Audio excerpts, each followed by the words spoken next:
Baby আজকে তোমার ভালো একটা রেস্টুরেন্টে খাইতে নিয়ে যাবো। ঠিক আছে। আচ্ছা ঠিক আছে। বাবু বাবু তুমি রিক্সা থেকে নামো। কি হইছে? আমার পাশে পাশে আন্টি। আরে পাশের বাসার আন্টি সাথে কি হইছে? আমি তোমার বয়ফ্রেন্ড। আরে প্রবলেম হবে। মেয়েদের একটা প্রাইভেসি আছে না, বুঝো না। বাবু বাবু নামো নামো নামো। আরে এত প্রাইভেসি কিসে? মানে তো কিছু বুঝার টাইম নেই, নামো।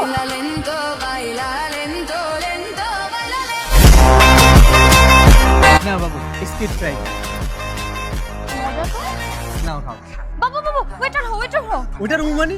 আমার দূর সম্পর্কের কাজিনের এক্স বয়ফ্রেন্ড। আরে তোমার দুঃসম্পর্কের কাজিন রেখে বলেছো তো আমার কি হইছে? আরে তুমি বুঝতেছো না, প্রবলেম হবে দেখে ফেললে। ওয়েটার হো তাড়াতাড়ি। আচ্ছা ম্যাডাম কি লাগবে? ভাই আপনি আমাকে এটা একটা দেন, আচ্ছা রেগুলার বার্গার না? আর এখান থেকে এটা দিবেন, আর এটা দিবেন। তোমার দিকে এখন আমার ওইটার উচিত আছে। হ্যাঁ বাবু রাগ করো না, এমন কিছু তো হয়। ঠিক আছে। বাবু, আমার এলাকার ছোট ভাই সেভ দাও সেভ দাও। ছোট ভাই এলাকার বড় ভাই দিকে তুমি সেভ দেই না। আরে আমার বাসা ভিতর দিয়ে দেবে, তুমি সেভ দাও। আরে তোমার বাসা আর তোমার সমস্যা।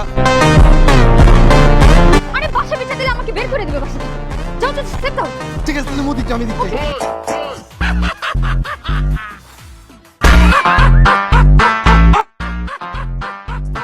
আল্লাহ বাবু বাবু আমার আব্বু তুমি যাও নাইতাছি তুমি যাও। এই তোমার আব্বু হইছে তো কি হইছে?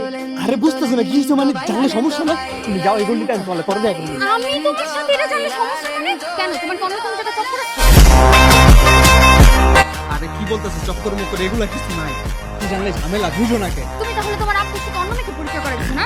আরে বাবা ছেলেদেরও তো একটা প্রাইভেসি আছে নাকি শুধু মেয়েদেরই থাকে? জানতাম সব ছেলেরা তো পাবে। তুইও ওদেরই।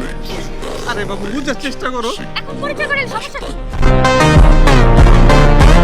সমস্যা আছে তোমার আমি কেমনে বুঝাই? তাইলে তোর সাথে আমার ব্রেকআপ, তোর সাথে আমার রিলেশন। আরে সমস্যা গেলে মাইয়া কই থাকে পোলাগো থাকে না। বাবু শোনো না বাবু শোনো শোনো শোনো।